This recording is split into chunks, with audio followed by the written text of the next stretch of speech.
of today, this moment, what is our reserve? And you remember, back in last year, May, in our grand opening, our reserve was at 20 million. So tonight, take a guess, how much our reserve will be right now. So on the screen, you can see that my colleague is logging into our cold wallet. Don't try to remember, you will never get it.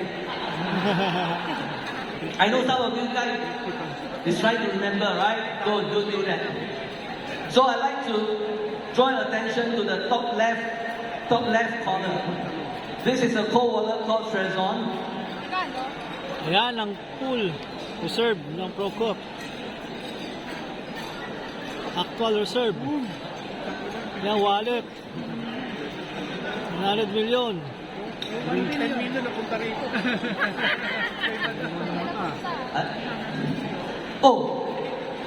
Zero cannot be.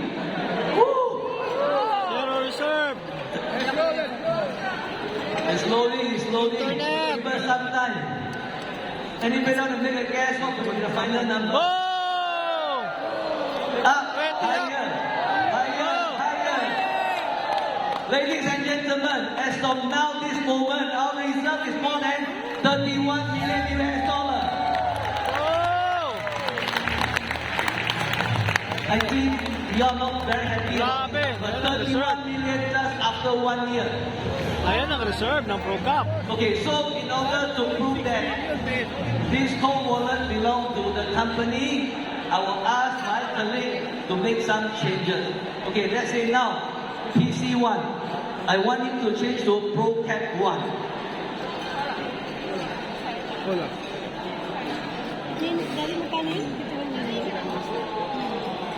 So, does we own this wallet? Does we?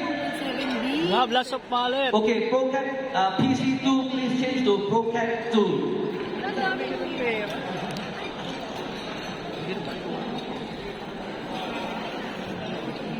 And likewise for PC3, please change to ProCap 3.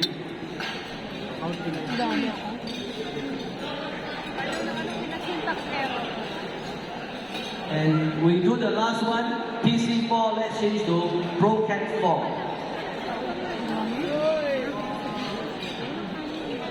Total yan. So ladies and gentlemen, do we own this wallet? Do we? Yes! Yes or no? Yes, because you can In edit. case you'll be asking why we have so many different wallets, this is to mitigate risk. For people who are well versed in crypto, you know that this is a necessity to mitigate risk. Yes. So, ladies and gentlemen, can you give my finance colleague a round of applause, please? Yes!